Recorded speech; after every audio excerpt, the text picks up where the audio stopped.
today I'm going to teach you how to press mineral or just loose pigments, and I have already linked Oksana's video a million times, but I'm going to do it again and just leave it below in the description box. I am not feeling well at all, so please excuse me. I hope this video turns out okay. This is my Z palette with all of my pressed shadows, and you can see I have quite a few. And then this is my kind of crappy DIY one that I keep all of the empty pans in. So I get the pans from the Z palette website, and it's a lot cheaper if you just get the maximum amount of pans instead of just the minimum, because you just, like I said, it's cheaper, so you end up saving money, yada yada. I'm just gonna put that to the side. I just wanted to show you guys the empty pans and tell you where I get them from and all that. But I'm gonna go over everything that you're gonna need right now. So I'll start with the liquids first. Since this is a more natural way to do it, all you're really gonna need is this coconut oil, just a fractionated coconut oil. This is organic, fractionated, cold pressed, and this is from Dr. Adorable. They are cruelty free, and I found this on eBay thanks to Miss Ivy here on YouTube. And then the next thing that you're gonna need is some isopropyl alcohol. I don't know how to say it, but it's pretty much just rubbing alcohol. I have this one that my mom already had, and it's 91%. You want to find the highest percentage possible. The rest is really just going to be water. So yeah, they have 70%, which works well also, but the highest you can find would be best, and she already had this, so that was convenient for me. Then a little bowl to mix everything in. This one is just from the thrift store, and it doesn't have any ridges in it, which is why I chose this to work with. The ridges can get in the way, your shadows kind of stick to them, and then you won't get as much of your shadow into the pan, so just use what you can that is totally flat inside. And then I use these two little droppers that I found at Michael's, and I have them labeled. One is alcohol, one is coconut oil, and you need a little spoon to mix everything with. Of course you need your shadow. And then for my presser, I found this essential oil thing in my mom's restroom again, and what I did was the top of it had little designs on it. So I used my resin, and I just used the Lisa Pavelka Magic Gloss and my UV lamp, and I just put some resin on the top to make it completely flat, and you can see it's kind of glossy. So now the top is just totally flat, and this actually fits perfectly like that when I'm pressing. So I just use this as my presser. You can pretty much use anything that will fit into here, so you can get your little household items if you want, so that you don't have to buy an actual presser that usually break anyway. I have quite a few that I still need to press here, so I decided to choose analog because it looked like a little more of a matte color, and I know matte colors are the most difficult to work with, so I hope this turns out okay. But I have pressed some matte colors before. This is Rendezvous by Silk Naturals, and it's one of their matte colors as well, and as you can see, it worked out pretty well. You just have to be careful. Pretty much what you want to be careful with is the amount of coconut oil that you're gonna put or drop into the plate. So if you're working with a more matte shadow, you want to put less drops of the coconut oil, or else it'll just basically completely disappear. And then if you're working with a more shimmery one, you can add a few more drops. I usually add 3 to 4, but with a matte one I usually add 1 to 2. So like I said, Oksana's video goes into way more detail than mine is going to. I just kind of wanted to show you guys how I personally press it, since she's already gone over all the details. This is one of my most requested videos, so I figured I would just do it. You want to start by just opening your shadow, and usually they come with this little plastic on the top, so just remove that. And once you're removing that, usually this comes off with it. If it doesn't come off, you can use a little knife to just kind of, you know, press this up so that the top comes out. So you just want to remove that top completely, like that. I do believe this is one of the Naked 3 dupes, but I could be wrong. So I'm going to go ahead and just put that in the pan, or in the plate. Like I said, I'm sick and I have a migraine, so excuse me if I sound like a ditz. Oh, and I forgot, you need paper towels, so let me go grab those. So I recommend you guys place everything on a paper towel before you start pressing. I just completely forgot. And you do need to have a paper towel because that's what you're going to put on top of the shadow to press with. You can use a thin cloth or anything else, but I find that a paper towel works really well. I'm going to take my coconut oil and my dropper that is labeled coconut oil, of course. Just dunk that in there and get some.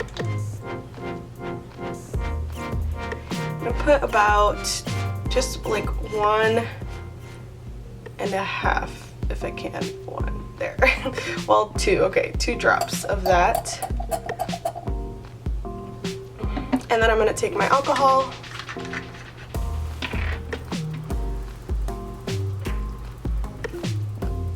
And for the alcohol, it's pretty much going to evaporate, but I like to just really soak it with the alcohol.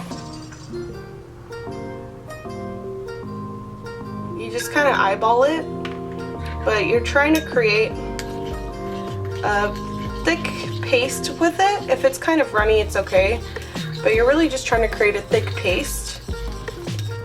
So if there's still some solid powdery parts, you can just keep adding the rubbing alcohol.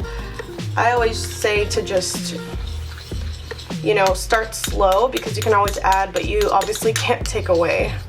So as you can see with the matte shadows, they tend to just disappear a little more. So if you don't mind working with loose pigments, I don't suggest pressing them that often. But I'm gonna go ahead and just start putting it all together.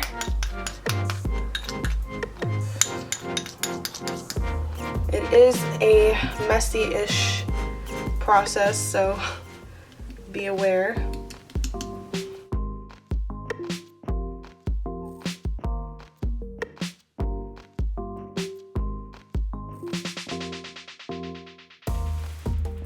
I've already pressed it once. I was on the phone, so I couldn't talk while I was doing it, but I just got the surrounding areas that came out, and I just put it back in there, and I'm just gonna press it one more time. Oop. And I'm literally just pressing down. I know this is kind of a bad angle, but. And when you press down, as you can see, some of the alcohol kind of drips out, and that's totally normal. So just remove and keep going. And if you get little bubbles or little, you know, marks from the paper towel, it's okay because they'll go away since you're going to be using the shadows anyway. So as you can see, more of it dripped on the side.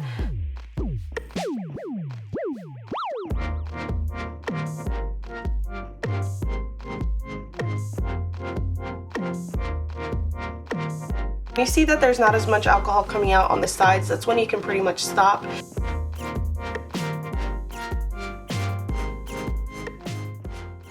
And that's pretty much it. Your shadow is pressed. I leave mine, of course, there's the guy mowing the grass. I leave mine sitting overnight just in case it can completely dry before I use it. And I just use a really thin Sharpie to write on the back of them so that I know what the name is. But you can also stick a little sticker on there or something. In between colors, you just want to make sure that you really clean everything up. And you can even use a little more of your alcohol, because as you'll be able to see, it's just going to evaporate anyway. So what I do is while they're drying, I just place them on top of whichever one I just pressed so that I know which one to write down on the bottom of it later on, and I just put those aside. I figured I would try a different perspective, so hopefully you guys can see it a little better. But now I'm going to be pressing this one. And it's a lighter matte color. This one's on there pretty good as well, so this time I'm going to carefully try to take this off and put it in here. So just take the top off and dump that. As you can see, this is more of like a matte nude pink color, so this is going to be a bit more difficult to work with. I figured I would do it on camera. And you want to be careful because this is such a matte shadow, you just want to add about a drop.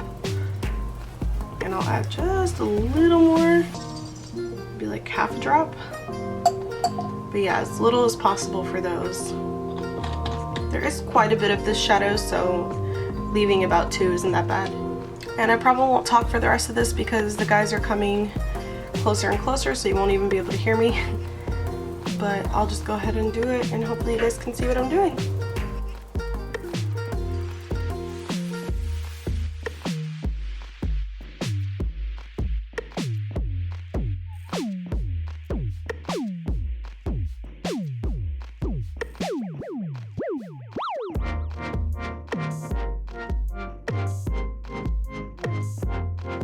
And honestly, it looks like you're losing a lot of shadow, but you're really not. The tiniest bit of powder pigment can make it look like there's a ton mixed with the coconut oil and everything. So even this could just be like a speck of your pigment. So don't worry. If it looks like you're losing a lot, you're not.